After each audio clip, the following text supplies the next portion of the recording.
7h, 9h, Europe 1 Matin. L'heure du zapping politique signé Dimitri Vernet. Bonjour Dimitri. Bonjour à tous. La République, c'est moi! Quelle que soit l'heure à laquelle je parle, de toute façon, ce que j'ai à dire a de l'intérêt. Allez-y. Voilà maintenant 2 semaines que nous sommes sans nouvelles de Jean-Luc Mélenchon.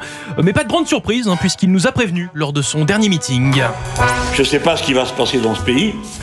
Moi, je monte dans l'avion mercredi, puisque je suis invité par l'Université de Mexico. Donc voilà, donc vous allez être pendant quelques temps, je vais être un peu loin de vous. Un petit peu loin de nous, ce qui n'empêche pas d'entendre parler du gourou insoumis. Je le connais bien parce que il y a une trentaine d'années, on faisait un duo sur une chaîne de la TNT. Roselyne Bachelot a fait une confidence sur Jean-Luc. J'espère que vous n'êtes pas en train de prendre votre petit déjeuner. Je peux vous faire une révélation. Il pue de la gueule, c'est... Oh et en plus, il pue de la gueule. Bon appétit. Et bon appétit, surtout. Après, j'ai envie de vous dire, l'haleine n'est que le reflet de ce qui sort de sa tête. Oui, pour se rendre compte, il n'y a qu'à écouter les propos de la France insoumise.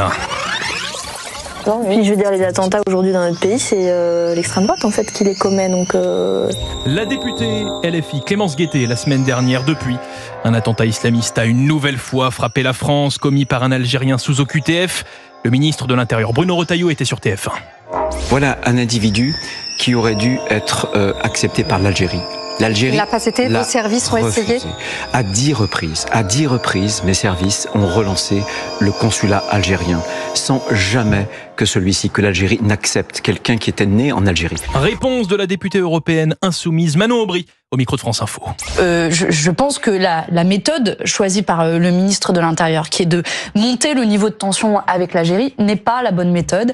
L'obsession finalement xénophobe de Bruno Retailleau, qui vise à toujours monter le niveau de tension et à cibler les Algériens, moi, je ne suis pas d'accord.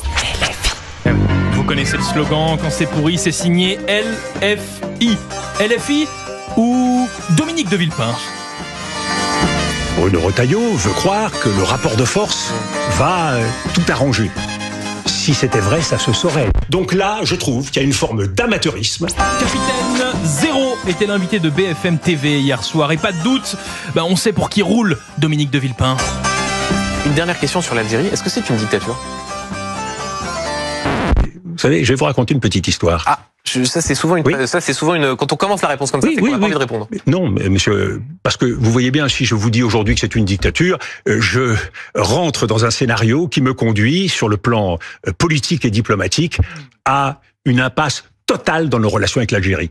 Il y a... Non, mais donc vous ne dites pas c'est une dictature? Non, je ne le dis pas. De Villepin et sa hauteur de vue désormais complètement hors sol, et ça dans tous les sens du terme. Vous savez, je vais vous raconter une petite histoire. Merci beaucoup Dimitri Vernet, votre zapping politique tous les matins sur Europe 1, 9h-10. À demain.